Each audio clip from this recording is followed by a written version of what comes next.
একটি ভিন্ন পদার্থের তৈরি সমান দৈর্ঘ্যের 2 মিটার এবং সমান ব্যাসের 1 মিলিমিটার দুইটি তার সিরিজে সংযুক্ত আছে।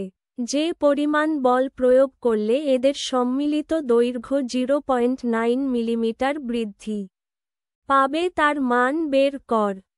y1 সমান 2 × 10⁻11 নিউটন পার মিটার স্কয়ার ও y2 সমান 7 × 10⁻11 নিউটন পার মিটার স্কয়ার।